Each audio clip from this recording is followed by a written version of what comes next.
Vamos ao outro colunista também de O Tempo Esporte, o tempo.com.br, as colunas deles estão lá, tá? É o Guilherme Frossal, colunista do Atlético. Domingão já tem final, não dá para respirar muito não, né, ô Guilherme? E nem pro time, né? Vai ter mudança no time, obviamente tem jogadores que não podem atuar, então, né, é por aí, Guilherme. Seja muito bem-vindo, meu querido. Tudo bem, Dimara? Boa noite para você, um abraço pro Lélio, pro Seabra, para todo mundo que tá com a gente. Pois é, a correria é muito grande, né? E quem tá nos assistindo aí, claro, tem a grande audiência do Radinho, mas quem tá assistindo a gente pode falar, não, mas o Frossal tá com a cara de sono, e eu tô mesmo. Porque o setorista sofre também, né? Pra lá e pra cá, viaja, voltei de madrugada da Argentina, né? Tô virado aí de ontem pra hoje, depois de amanhã já tem viagem pro Rio também pra ver o jogo. Se a gente cansa, você imagina os jogadores, né? Mas é isso, é uma fase final de temporada que o jogador tem que tirar de onde tem aquela reserva de energia. O Atlético chega nas duas finais. Eu diria que é algo bem acima da expectativa para a primeira temporada de um treinador. O trabalho do Milito é excelente, acho que já dá para cravar isso, independentemente do resultado das finais, mas claro, tem que confirmar com taça, porque entra para a história assim. Agora, eu escrevi hoje, lá em O Tempo Esporte, Dimara, e amigos que nos ouvem, nos assistem, sobre o clima que está se criando para essa final brasileira da Libertadores. É claro que tem a Copa do Brasil antes, e é importantíssima, é um Atlético e Flamengo valendo uma taça nacional. Na última vez que isso aconteceu, deu galo na Supercopa de 2022. Mas eu falei um pouco mais sobre a Libertadores, porque ontem eu queria muito ouvir os amigos, e eu estou curioso para saber a opinião de Lélio Gustavo sobre o tema.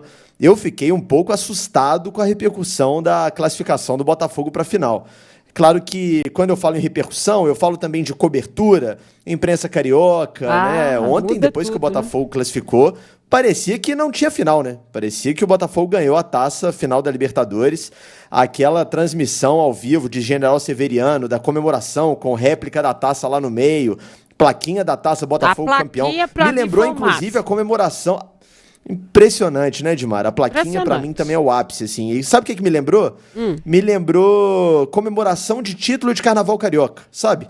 Quando acaba a apuração, e aí você pisca lá, olha a quadra do Salgueiro, tá todo mundo, fomos campeões. Igualzinho. Tem só uma final de Libertadores pra ser disputada. E tem o Atlético do outro lado. Então, assim, eu acho que isso pode ser até positivo se o Atlético souber usar. Eu lembro no texto de algumas vezes que o Galo enfrentou adversários que eram favoritos, e aí eu até abro o texto lembrando da narração histórica do colega Luiz Penido, né, do gol do Everton na semifinal da Copa do Brasil, de 2014, Atlético e Flamengo, e ali era o classificadaço, o flamengaço, e o Galo fez 4 gols e virou. Então, nada disso entra em campo, mas se o Atlético souber absorver isso de uma forma positiva, como motivação, trabalhar dobrado, caladinho como bom mineiro, eu acho que seria uma baita resposta em campo dia 30, porque a plaquinha que importa é a que vai para a taça no dia 30 de novembro, né? Ninguém morre de véspera, mas eu fiquei um pouco assustado, queria ouvir os amigos. Você gostou da plaquinha? Coisa estranha, né? Eu gostei, mas realmente você se lembrou bem, só faltou o Carlos Imperial. Estação Primeira da Mangueira, 10. Aí mostrava a quadra. Mas realmente foi uma festa. A gente até entende o ineditismo, né? Que é a chegada do Botafogo a uma final de Libertadores, mas tipo o Caio Ribeiro, que vem ao Galo e tudo mais. Eu, com sinceridade, eu não consigo ver esse favoritismo todo do Botafogo. Porque parece que vão jogar contra um time muito inferior. E o Atlético está muito longe de ser tão inferior assim ao Botafogo. Só para lembrar, o Botafogo, no Campeonato Brasileiro, venceu o Atlético por 3-0, muito em virtude da expulsão do Igor Rabelo antes dos 20 minutos do primeiro tempo, e ainda levou bola na trave e teve um apavorozinho assim do Atlético num determinado momento. Mas a gente viu, o Criciúma jogou bem, encarou o Botafogo no Maracanã. Foi também. E veja assim, uma classificação com méritos do Botafogo, sim, mas também muito em virtude de um segundo tempo catastrófico da equipe do Peñarol, que até então não tinha jogado assim. Tanto que no primeiro tempo o jogo foi pau a pau. Foi, no sabe? primeiro Só jogo. para lembrar. Então, é isso aí. Mas eu hoje até lendo uma coluna dos seus antigos companheiros do lado de lá, o Frossá, o cara fala, ó, o Botafogo é favorito, mas também o Galo não pode ser azarão. Eu não Azarão entendi é esse duro, né? favoritismo, Não pode ser azarão? Sério? Tá bom. Nenhum, eu vou te falar que nessa final da Libertadores, excluindo toda essa coisa que a gente ouve aí, não tem nenhum azarão. Não tem ninguém aí favoritaço, classificadaço, não existe isso. Pra mim é pau a pau. Claro, nem o Botafogo e nem o Atlético. São duas grandes equipes que jogam nesse momento um grande futebol, que estão muito focadas, inclusive, no que querem. Então é dentro de campo. E vale lembrar também, né, a gente ouve muito o Frossá falando sobre imprensa, taça e não sei o quê. Isso vai muito do torcedor, isso vai muito da imprensa, que às vezes tem muito torcedor também. Não é o Botafogo, né? Não é o Clube Botafogo colocando como superior e tal. Botafogo tá na dele, fez o que tinha que fazer ontem, voltou pro Rio, tá treinando e vai pro jogo. Pronto. Daqui a um mês, inclusive, o jogo, né? Mas eu não vejo nenhum azarão, nenhum favoritaço, nada disso aí. E vai ser um mês de falatório, né, Frossá? Sem dúvida isso vai repercutir muito e o Seabra falou muito bem, realmente, o Botafogo como instituição e os atletas não estão alimentando esse discurso de favoritismo, até porque seria uma postura nada inteligente, né? Geralmente os jogadores gostam de jogar o favoritismo para outro lado, né? Porque ajuda, né? Você não ter essa pressão. Claro. Mas assim, é curioso, a gente estava falando desse equilíbrio e eu concordo com os amigos, eu acho um duelo extremamente equilibrado. Eu fiquei na Argentina um dia a mais do que o planejado, porque houve uma greve lá, né? Os voos foram todos cancelados, eu voltaria na quarta-feira, quase todo mundo, né? Acabou tendo que voltar na quinta. E eu estava assistindo muito, né? O noticiário esportivo por lá, os colegas de ESPN, de Fox Sports Argentina, enfim. E eles falavam muito no sentido de que há um equilíbrio técnico, foi o que eu mais ouvi. Há um equilíbrio técnico, os dois times são muito bons, tem jogadores muito bons, mas o Atlético é um time um pouco mais cascudo na avaliação dos argentinos e eu tendo a concordar, tá?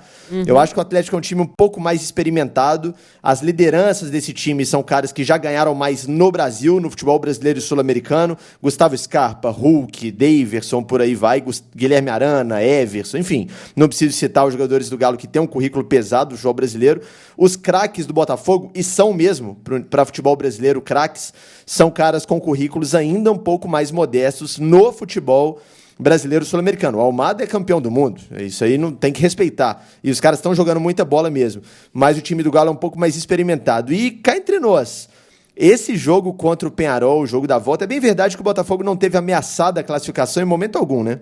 Fez 5-0 no jogo da ida, então era uma vantagem muito segura. Mas eu não sei não se o Aguerre não é expulso ali no intervalo, se o Peñarol acha um golzinho rápido no segundo tempo. Terminou 3-1 o jogo, né? Eu esperava um Botafogo controlando mais o Peñarol e eu tô muito seguro em relação ao Atlético, pensando em clima de final, em relação à pressão, depois do que eu vi no Monumental de Núñez. O que o Atlético sustentou de pressão lá e não deixou abalar dentro do campo, pôs a bola no chão, teve frieza, tranquilidade, conseguiu sustentar o 0-0, sofrendo pouco, né? Porque quem vê o River em cima do Atlético o jogo inteiro, passa uma impressão de que o River teve chances claras o jogo inteiro, e não foi o caso. Acho que chance clara de gol foram duas, que o Everson foi muito bem. O River teve muito volume, mas o Galo muito equilibrado. Inclusive, se a gente for parar para pensar nas Copas, os jogos que o Atlético precisou se defender, vamos lá, os jogos que, por exemplo, trouxe uma vantagem contra o São Paulo, né? Venceu no Morumbi, não tomou gol em BH. O Fluminense trouxe um resultado ruim fora, precisava fazer gols e não poderia sofrer gols.